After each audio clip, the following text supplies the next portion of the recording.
গেল ভোটের ঘোষণা। তবে কোথায় কত দফা ভোট তার দিকে নজর রাখবো, আর সে সাথে বাংলায় কোথায় কোথায় কবে কবে ভোট প্রত্যেকে জেলাভিত্তিক আপডেট জানিয়ে দেবো Bengal job study YouTube channel থেকে। তবে প্রথমেই চোখ রাখবো বাংলায় 7 দফা ভোটের কথা। খবর আসছে প্রথম দফার ভোট শুরু হবে 19 এপ্রিল, শেষ দফার ভোট হবে 1 জুন। আর বাংলায় ভোটের ফল ঘোষণা হবে 4 জুন, যাতে বোঝা যাবে ক্ষমতায় কে আসছে আর তার সাথে বাংলায় কটি আসনে কে জয়লাভ করলো। তবে এবার জেলাভিত্তিক ভোট কবে কোথায় দেখে নেব। খবর আসছে 19 এপ্রিল প্রথম দফার ভোট গ্রহণ হবে জলপাইগুড়ি, কোচবিহার, আলিপুরদুয়ারে। 19 এপ্রিল প্রথম দফার ভোট। দ্বিতীয় দফার ভোট হবে 26 এপ্রিল। ভোট হবে দার্জিলিং, রায়গঞ্জ, বালুরঘাট লোকসভা কেন্দ্রে। বোঝা গেল। এবার তৃতীয় দফা ভোটের দিকে নজর রাখবো। 7 মে হবে তৃতীয় দফার ভোট। তৃতীয় দফায় রাজ্যের 4টি লোকসভা কেন্দ্রে ভোট গ্রহণ হবে। আসনগুলি হলো মালদা উত্তর, মালদহ দক্ষিণ, জঙ্গিপুর, মুর্শিদাবাদ। 7 মে তৃতীয় দফায় এইসব এলাকায় ভোট গ্রহণ হবে। 13 মে চতুর্থ দফার ভোট হবে। চতুর্থ দফায় বাংলার 8টি লোকসভা কেন্দ্রে ভোট গ্রহণ হবে।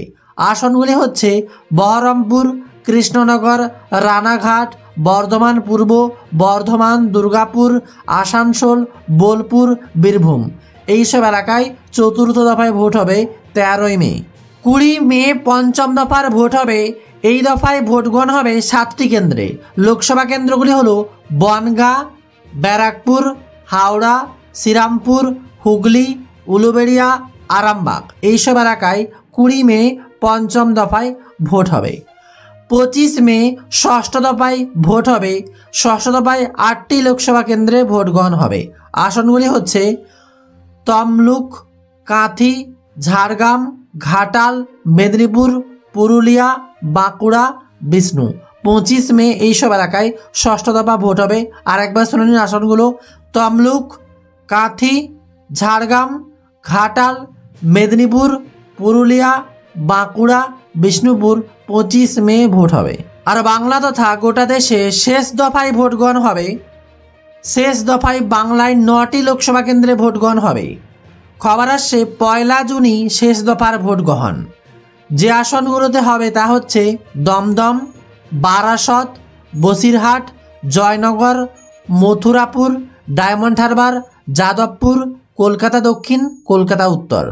আরেকবার বলে দিই: দমদম, বারাসত, বসিরহাট, জয়নগর, মথুরাপুর, ডায়মন্ড হারবার, যাদবপুর, কলকাতা দক্ষিণ, কলকাতা উত্তর। এই সব এলাকায় 9টি লোকসভা কেন্দ্রে 1 জুন শেষ দফা বা সপ্তম দফায় ভোট গ্রহণ হবে। তারই সাথে খবর, আজ থেকেই চালু হচ্ছে আদর্শ আচরণবিধি। কি কি নিয়ম মানতে হবে তা জানেন? ভারতীয় সংবিধান 324 অনুচ্ছেদেরও অধীনে দেশে শান্তিপূর্ণ নির্বাচন করানোর জন্য জাতীয় নির্বাচন কমিশন আদর্শ আচরণবিধি চালু করে। 1960 সালে কেরল বিধানসভা নির্বাচনে প্রথম আদর্শ আচরণবিধি বা মডেল কোড অফ কন্ডাক্ট চালু করা হয়েছিল। এরপর থেকেই 1962 সালে লোকসভা নির্বাচনে সমস্ত দলকেই এই বিধি অনুসরণ করার নির্দেশ দেন নির্বাচন কমিশন। ঘোষণা হয়ে গেল লোকসভা নির্বাচনের নির্ঘণ্ট শনিবারই জাতীয় নির্বাচনের মুখ্য নির্বাচন কমিশনার রাজীব কুমার সাংবাদিক সম্মেলন করে জানান, আগামী 19 এপ্রিল থেকে লোকসভা নির্বাচন শুরু হচ্ছে। ভোট গ্রহণ চলবে 1 জুন অবধি। ফল ঘোষণা হবে 4 জুন। নির্বাচনের দিন ঘোষণার সঙ্গে সঙ্গেই আজ থেকেই চালু হয়ে গেল আদর্শ আচরণবিধি। রাজনৈতিক দল ও প্রার্থীদের বিভিন্ন নিয়ম মেনে চলতে হবে নির্বাচন অবধি। কি কি নিয়ম তা জানিয়ে দেবো আপনাদেরকে। আদর্শ আচরণবিধি চালু হলে সরকারের মন্ত্রীরা সরকারি খরচে কোনো নির্বাচনী সমাবেশ করতে পারবেন না। এই সময় মন্ত্রীরা তাদের বাসভবন থেকে অফিসে যাওয়ার জন্য শুধুমাত্র সরকারি যানবাহন ব্যবহার করতে পারেন। এই গাড়ি নির্বাচনী সমাবেশে ও সফরে ব্যবহার করা যাবে না।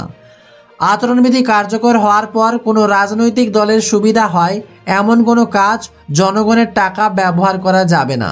সরকারি ঘোষণা, উদ্বোধন, ভিত্তিপ্রস্তর স্থাপন ইত্যাদি সব ধরনের অনুষ্ঠান স্থগিত রাখতে হবে। মন্দির, মসজিদ, গির্জা, গুরুদ্বার বা কোনো ধর্মীয় স্থানে নির্বাচনী প্রচারে ব্যবহার করা যাবে না। আচরণবিধির অধীনে সরকার কোনো সরকারি কর্মকর্তা বা কর্মীকে বদলি বা পদচ্যুত করতে পারবে না। যদি বদলি খুবই গুরুত্বপূর্ণ হয় তবে জাতীয় নির্বাচন কমিশনের অনুমতি নিতে হবে। কোনো মিটিং মিছিল আগে এবং একটি সরকারি বা ব্যক্তিগত জায়গায় লাউড স্পিকার ব্যবহার করার আগে স্থানীয় পুলিশের কাছ থেকে লিখিত অনুমতি নিতে হবে। রাত 10টা থেকে সকাল 6টার মধ্যে লাউড স্পিকার ব্যবহার করা যাবে না। তবে কোনোভাবেই আচরণবিধি বা নিয়মগুলো লঙ্ঘিত হলে কি হবে?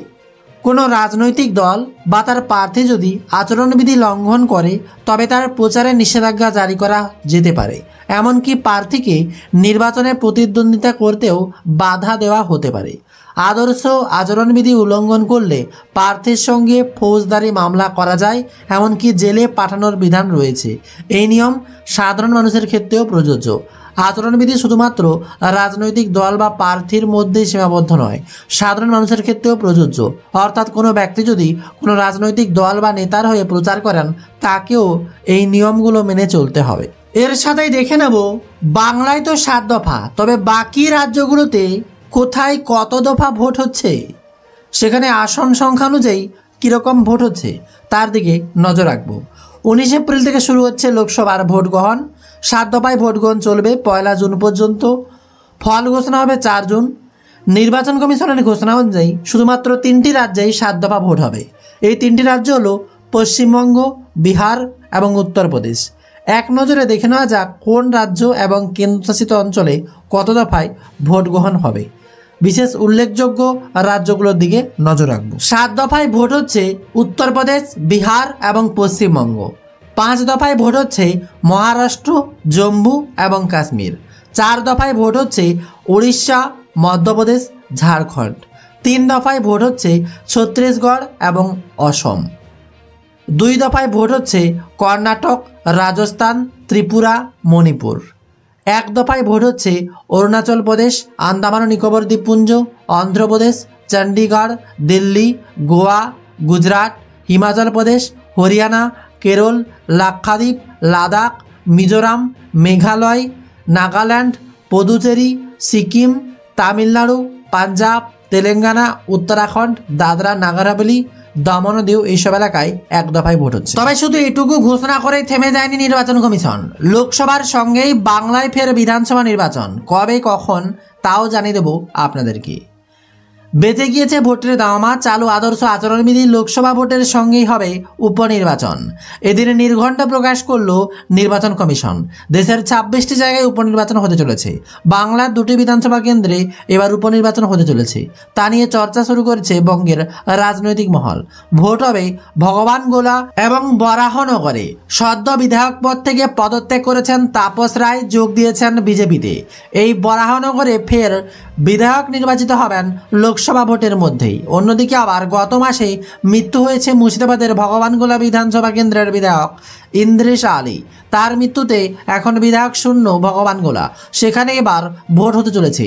নির্বাচনী কমিশন বলছে এই যে বিধানসভা আসনগুলিতে ভোট হবে সেগুলো যে লোকসভা কেন্দ্রের অধীনে, সেই লোকসভায় যেদিন ভোট হবে সেদিন একই সঙ্গে হবে উপনির্বাচন। তার সাথে আরও এক খবর সামনে এলো, ভোটারদের প্রভাবিত করতে বা কোথাও কোনো টাকা পয়সা বিলি বা অন্য কিছু বিলির কোনো ঘটনা দেখতে পেলে নাগরিকদের সঙ্গে সঙ্গে একটা ছবি তুলে জাতীয় নির্বাচন কমিশনের কাছে পাঠিয়ে দেওয়ার পরামর্শ দেওয়া হচ্ছে। এদিন সাংবাদিক বৈঠকে কমিশনের থেকে জানানো হয়েছে 1950 নম্বরে অভিযোগ জানালে সঙ্গে সঙ্গেই পদক্ষেপ করা হবে। অভিযোগ পাওয়ার 100 মিনিটের মধ্যেই ব্যবস্থা নেওয়া হবে। এমনকি ভোটারদের প্রভাবিত করতে কোথাও কোনো টাকা পয়সা বিলির ঘটলে বা কোনো উপহার দেওয়ার ঘটনা ঘটলে সঙ্গে সঙ্গেই ব্যবস্থা নেবে জাতীয় নির্বাচন কমিশন। অভিযোগ পাওয়ার 100 মিনিটের মধ্যেই ব্যবস্থা নেওয়া হবে, এমনই খবর সামনে উঠে এলো। তবে ইভিএম নিয়ে বরাবরই বিরোধীদের ভুরি ভুরি অভিযোগ থেকেই গেছিল। এবার খবর আসছে ইভিএম নিয়ে বিরোধীদের সেই ভুরি ভুরি অভিযোগের জবাব দিল মুখ্য নির্বাচন কমিশন। ঘোষণা হয়ে গেল লোকসভা নির্বাচনের নির্ঘণ্ট আগামী 19 এপ্রিল থেকে শুরু হচ্ছে। আর এবার লোকসভার দিন ঘোষণার পর ইভিএম নিয়ে প্রশ্ন মুখ্য নির্বাচন কমিশন রাজীব কুমার বলেন, হাইকোর্ট সুপ্রিম কোর্টে 40 বার ইভিএম নিয়ে মামলা দিয়েছে। ইভিএম চুরি হয়ে যায়, ইভিএম খারাপ হয়ে যায়, ভোট কারচুপি হয়, 19 লক্ষ ইভিএম নিখোঁজ। ইভিএম নিয়ে কখনো বলা হয়েছে র্যাগিং হয় না, কখনো বলা হয়েছে একটির বদলে 5টি ভিপিআর গণনা করুন। আমরা সব করেছি, এখন জরিমানাও করা হচ্ছে। দিল্লি কোর্টে 10,000 টাকা জরিমানা করেছে, সুপ্রিম কোর্ট 50,000 টাকা জরিমানা করেছে। তিনি বলছেন ইভিএম কখনো হ্যাক হওয়া সম্ভব নয়। বারবার এটা প্রমাণ হয়েছে। যে কেউ সোশ্যাল মিডিয়ায় ইভিএম নিয়ে বসে যায়, এদের অনেকে তো এক্সপার্টও হয়ে গিয়েছে। কিসের এক্সপার্ট জানি না, ওনারা একটা বাক্স নিয়ে বসেন, একটা বোতাম টিপলে নাকি অন্য স্লিপ বের হচ্ছে। আপনারা যতবার প্রশ্ন করবেন আমরা উত্তর দেব।